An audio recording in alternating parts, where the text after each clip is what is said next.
दोस्तों, अगर आपको ऐसा लगने लगा है कि आपकी लाइफ आउट ऑफ कंट्रोल हो चुकी है, तो इसका मेन रीजन है कि आप उन सभी कामों को डिले करे जा रहे हो जो करना आपके लिए बहुत जरूरी है। अमेरिकन साइकोलॉजिस्ट एंड ऑथर नील फ्योरे कहते हैं, प्रोक्रेस्टिनेशन एक ऐसी आदत है जिसे हम अपने पेन को अवॉइड यानी कि टालने के लिए डेवलप कर लेते हैं। अगर आप कोई काम नहीं कर पा रहे, इसका ये मतलब नहीं कि आप आलसी हो, बल्कि उस काम को ना करने का रीजन डीपली आपके कैरेक्टर से रिलेटेड है, जैसे फेल हो जाने का डर, लो सेल्फ एस्टीम, अपने गोल्स का क्लियर ना होना और लो कॉन्फिडेंस। ये सभी ट्रेट्स हमें लाइफ के इंपॉर्टेंट काम करने से रोकते हैं और हम प्रोक्रेस्टिनेट करके अपना कीमती समय सोशल मीडिया, गेम्स और बाकी शॉर्ट टर्म प्लेजरेबल चीजों में ही गवा देते हैं। पर सच तो ये है, अगर प्रोक्रेस्टिनेशन से बचना इतना ही आसान होता तो हर कोई इसे कर लेता, मगर ऐसा नहीं है। तो इसीलिए हम आपके साथ अमेरिकन साइकोलॉजिस्ट नील फ्योरे की बुक द नाउ हैबिट में से 7 ऐसे लेसन शेयर करेंगे जिसकी मदद से आप प्रोक्रेस्टिनेशन को हराकर और भी ज्यादा प्रोडक्टिव हो जाओगे और वो सभी काम कर पाओगे जिसे आप अब तक डिले करते हुए आ रहे थे। So number 1, where does procrastination come from? Procrastination को खत्म करने से पहले हमें ये समझना बहुत जरूरी है कि प्रोक्रेस्टिनेशन कैसे डेवलप होता है, ताकि हम उसे क्रिएट होने से ही रोक सकें। अगर आपको कोई काम करना पसंद नहीं है, तो इसका रीजन है कि आपके पास्ट में उस काम से रिलेटेड कुछ नेगेटिव फीलिंग्स अटैच्ड हैं। जैसे कि आप उस काम में लास्ट टाइम फेल हो गए थे, लास्ट टाइम उस काम को करते समय आपने बहुत फ्रस्ट्रेटेड और मेंटल पेन फील करा था, या फिर उस काम को करने के लिए लोगों ने आपको क्रिटिसाइज करा था, आपके पेरेंट्स, टीचर या आपके बॉस ने आपको डांटा था। और प्रोक्रेस्टिनेट करने से आप इन सभी नेगेटिव फीलिंग्स को दोबारा एक्सपीरियंस करने से बच जाते हो। इसीलिए अगर आप किसी काम को करने में प्रोक्रेस्टिनेट कर रहे हो जो आपके लिए बहुत इंपॉर्टेंट है, तो सबसे पहले आपको ये देखना होगा कि आप उस काम को प्रोक्रेस्टिनेट क्यों कर रहे हो, आप किन नेगेटिव फीलिंग्स को अवॉइड कर रहे हो। जब आप उन सभी रीजंस को जान जाओगे तो आप माइंडलेसली प्रोक्रेस्टिनेट करना बंद कर दोगे। Keep track of your time.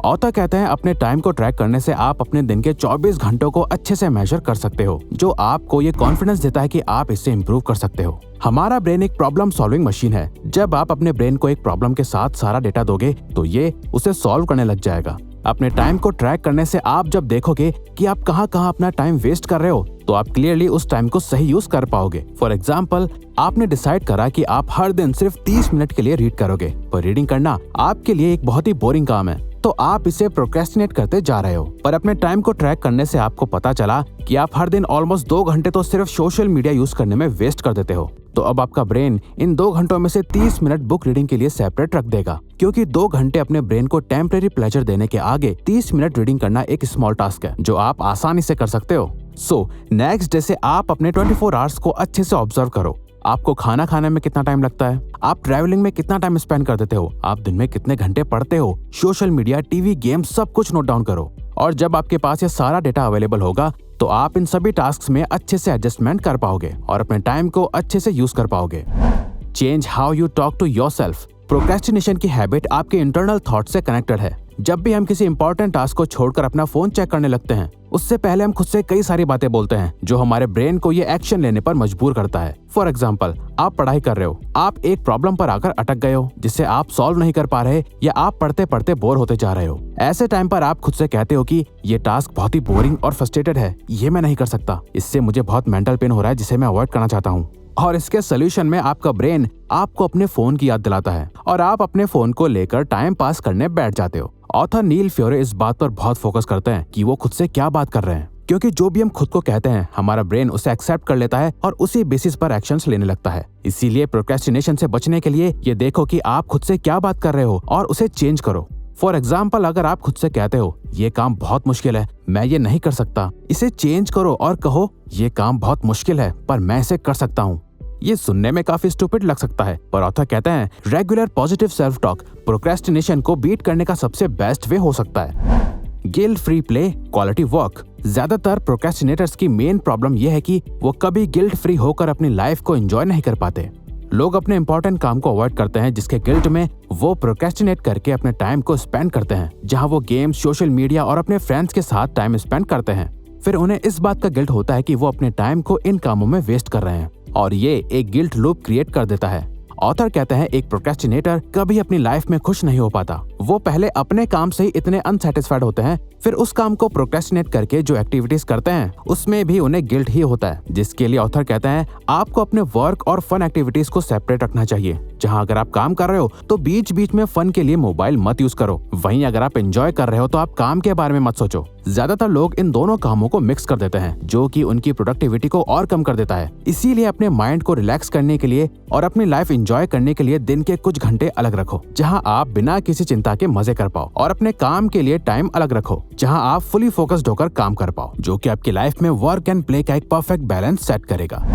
3-डायमेंशनल thinking. कुछ टास्क इतने बड़े होते हैं कि उन्हें स्टार्ट करना ही मुश्किल होता है, और अगर हम स्टार्ट कर भी दे तो उन्हें कभी खत्म नहीं कर पाते। ऑथर कहते हैं कि इसका मेन कॉज है कि हम एक टास्क को एक बड़े प्रोजेक्ट की तरह देखते हैं, जिसे आज ही खत्म होना जरूरी है। फॉर एग्जाम्पल, जब ऑथर बुक लिख रहे थे तो ये उनके लिए बहुत ही मुश्किल टास्क था, क्योंकि एक बुक लिखने में बहुत रिसर्च करनी पड़ती है, एक मैन्युस्क्रिप्ट रेडी करनी पड़ती है, फिर पब्लिशर को ढूंढकर उससे प्रिंट करवाना है, एडिट्स करना और फिर उसे प्रमोट करना। इन सभी काम में बहुत मेहनत लगती है, जिसे करना हमारा ब्रेन अवॉइड करता है। इसे ऑथर 2-डायमेंशनल थिंकिंग कहते हैं, जहां हम इन सभी कामों को एक साथ देखते हैं। पर 3-डायमेंशनल थिंकिंग में हम एक बड़े प्रोजेक्ट को छोटे छोटे टास्क में डिवाइड कर देते हैं और उसे कंप्लीट करने की एक टाइमलाइन क्रिएट कर देते हैं, जहां आपको अब ये प्रोजेक्ट एक बड़ा और डरावना नहीं लगता, जिसे आपका ब्रेन अवॉइड कर रहा था, बल्कि अब ये आपके लिए एक छोटा टास्क है जिसे आपको हर दिन करना है। तो अपने एक बड़े काम को छोटे छोटे काम में डिवाइड करो, जिससे आप उसे आसानी से कंप्लीट कर पाओ। The unscheduled. जब भी लोग अपनी प्रोक्रेस्टिनेशन की आदत को चेंज करने का सोचते हैं और डिसाइड करते हैं कि वो अपने सारे पेंडिंग काम को फिनिश कर देंगे, जिसके लिए वो अपना एक शेड्यूल तैयार करते हैं, जहां वो उस शेड्यूल में अपने सारे काम को ऐड कर देते हैं, जो पेपर पर तो बहुत प्रोडक्टिव लगता है, पर ऑथर कहते हैं कि ये प्रैक्टिकली पॉसिबल नहीं है। हम प्रोक्रेस्टिनेट इसलिए करते हैं क्योंकि हमें काम करना पसंद नहीं, और जब आप अपने टाइम मैनेजमेंट शेड्यूल को बहुत सारे काम से भर देते हो तो आपका ब्रेन इतने सारे काम को देखकर और भी ज्यादा थक जाता है। इसीलिए ज्यादातर लोग कभी अपने डेली शेड्यूल को फॉलो नहीं कर पाते, जिसके लिए ऑथर हमें अपने काम को अनशेड्यूल करना सिखाते हैं, जहां आपको अपने डेली टाइम रूटीन को ऐसे सेट करना है जहां आप अपनी सारी बेसिक एक्टिविटीज को लिखते हो, जैसे ट्रैवलिंग, खाना, स्लीप एटसेट्रा, और अपनी सारी फन एक्टिविटीज जैसे दोस्तों और फैमिली के साथ टाइम स्पेंड करना, अपना फेवरेट टीवी शो देखना, गेम्स एटसेट्रा के लिए टाइम सेट करते हो। ये आपके लिए एक रिवर्स साइकोलॉजी की तरह काम करेगा। जब आपके ब्रेन को अपने डेली शेड्यूल में कोई काम नहीं दिखेगा तो वो उस काम को बिना किसी एफर्ट के फॉलो करेगा, और जो स्पेस खाली रह जाएगा आप वहाँ अपने क्वालिटी वर्क में टाइम दोगे। आप देखोगे कि आपके पास 24 में से कुछ घंटे हैं जिनका आप अपने इंपॉर्टेंट काम के लिए यूज कर सकते हो। Prepare for setbacks. अपने प्रोक्रेस्टिनेशन को खत्म करना बहुत इजी नहीं होने वाला, क्योंकि आपने इस हैबिट को बनाने में कई साल लगा दिए, तो इसे खत्म करने में भी टाइम लगेगा, जहां आप कई बार फेल होंगे। अब ज्यादातर लोगों की प्रॉब्लम यह है कि वो बहुत मेहनत करके अपनी इस हैबिट को खत्म करने का ट्राई करते हैं, पर जैसे ही वो फेल हो जाते हैं वो क्विट कर देते हैं, क्योंकि उन्हें लगता है कि वो कभी खुद को चेंज नहीं कर पाएंगे। पर ऑथर कहते हैं किसी भी हैबिट को बनाने या तोड़ने के लिए हमें फेलियर्स को एक्सेप्ट करना चाहिए। जैसे अगर आप जिम जाना स्टार्ट करते हो और प्लान करते हो कि आप वीक में 6 दिन जिम जाओगे, ये कहने से बेटर है कि आप कहो कि आप कभी भी लगातार 2 दिन तक जिम मिस नहीं करोगे। अगर आप एक दिन मिस भी कर दो तो नेक्स्ट डे मिस नहीं करोगे। इससे आप स्टार्टिंग में एटलीस्ट वीक में 3 डेज जिम जाने की हैबिट तो फॉर्म कर ही लोगे, जो आपको पहले से भी ज्यादा कॉन्फिडेंट फील कराएगा।